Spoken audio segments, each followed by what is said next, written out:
Hey there to our 84 subscribers, our future subscribers, and all the people that secretly watch us without subscribing.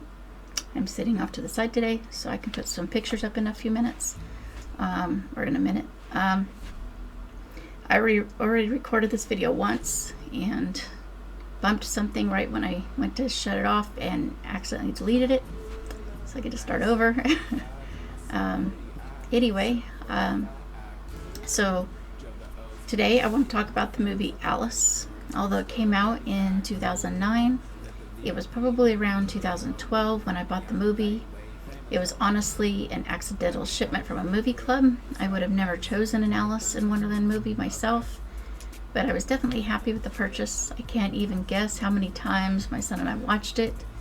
We were both hooked. I mean, like, he would want to watch it every day, and then like sometimes he'd want it playing 2 or 3 times just as background noise. So it's probably partially the fault of the catchy music. It is a 3-hour movie, which is a bit long. And although I haven't watched it in quite a while, it is still one of my favorites. Like I said, catchy music, and the movie has a lot of famous actors in it too. As for the cast, Alice Hamilton is played by Canadian actress Katarina Scorzone.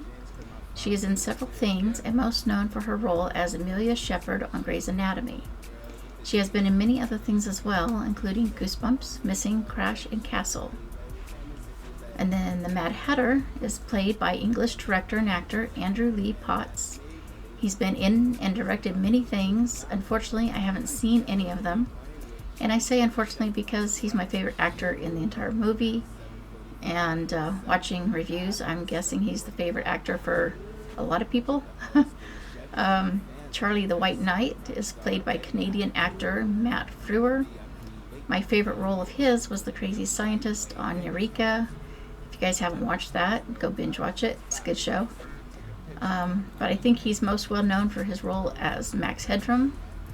His list of movies and television roles is extensive. The list includes things like Honey, I Shrunk the Kids, National Lampoon's, Lawnmower Man 2, The Stand, and Taken. And actually, I really liked him in The Stand as well. Yeah, he played a character called Trash Can Man. And of course, he was a little crazy in that too. But he's a pretty good actor. Then there's Jack Hart, who is played by American actor Philip Winchester. He's popular for Law and Order as well as other movies and TV. The Queen of Hearts is played by American actress Kathy Bates. She has been in many things, but I think her most popular role was in Stephen King's Misery. I remember her most from Fried Green Tomatoes. Back in the day, you know, when they tried to make Laserdiscs a thing, like I had a player, rented every single Laserdisc that Blockbuster had, which wasn't a lot. She also had roles in several other things, including Titanic. Including Titanic, The Waterboy, Annie, The Blind Side, American Horror Story, and Bad Santa 2. The King of Hearts is played by Irish actor Colm Meaney, I think that's how you pronounce it, who is best known for his roles in Star Trek's The Next Generation and Deep Space Nine. He also has an extensive list of roles he's played. Some of the things he's been in includes Die Hard 2, The Last of the Mohicans, Con Air, and One Life to Live. Dodo is played by English actor and singer Tim Curry. I'm sure most people who know who he is, and that's why I'm including him, because the character Dodo doesn't have a real big role in the movie, but the fact that Tim Curry's in it, I just wanted to explain. For those that don't know, he was in The Rocky Horror Picture Show, Hair, Clue, It, Home Alone 2, The Three Musketeers, The Hunt for Red October, Scary Movie 2, A Voice on Ferngully, and an extensive list of other roles, as well as releasing 3 music albums. Before I get into the movie itself, what is the history behind the original Alice in Wonderland? The character of Alice was based on a real little girl named Alice Liddell.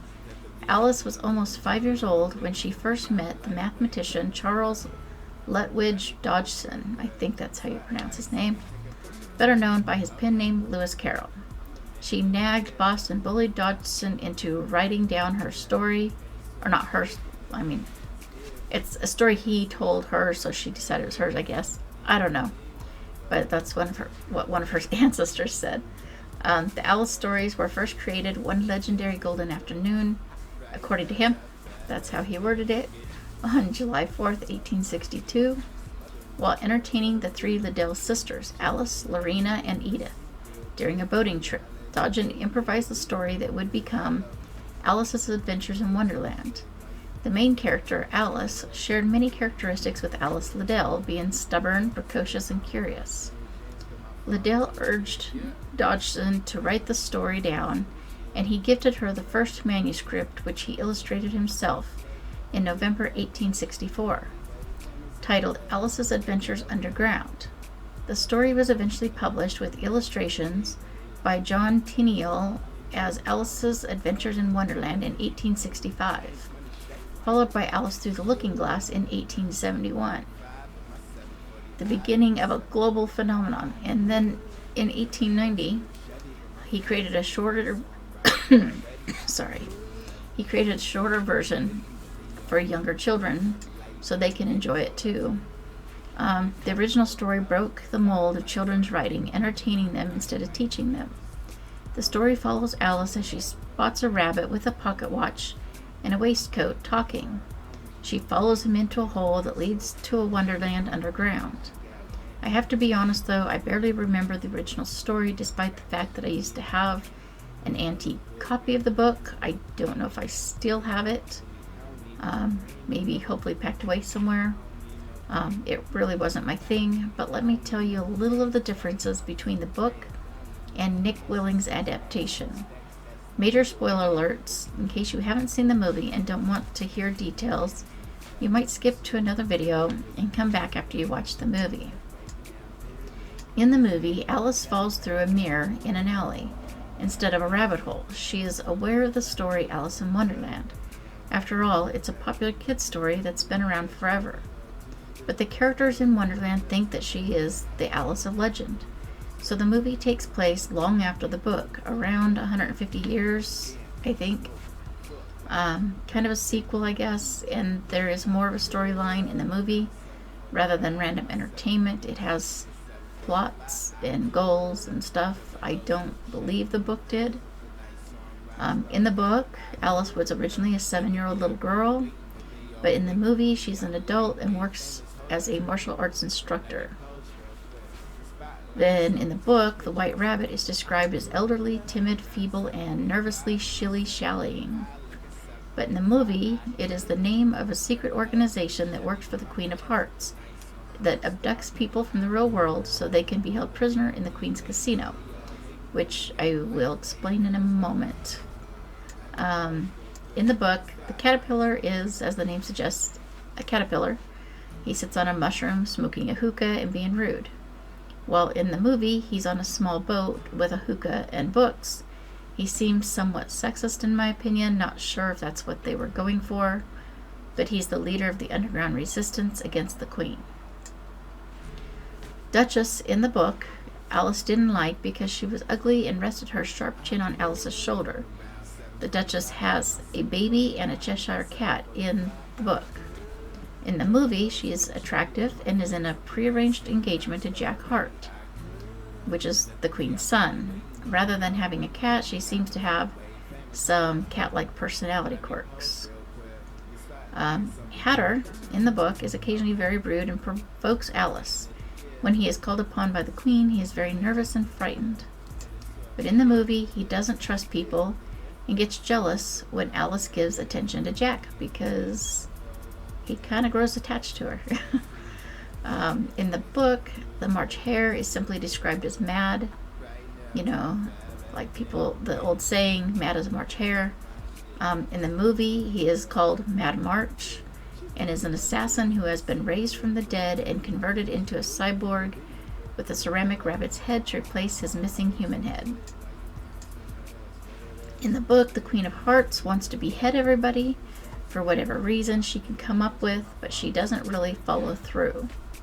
In the movie, she hasn't changed much. She is an evil tyrant that wants to behead everybody, but I think she really means it in the movie.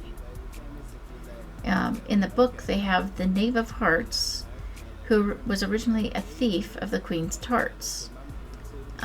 In the book, or in the movie, instead of Knave of Hearts, the name is Jack Hart, which again is the Queen's son. He's stolen a very important ring from her, and that's kind of what the whole movie is centered around, is that ring, and trying to find it and put it where it goes. In the book, there were flamingos that were originally used as croquet mallets.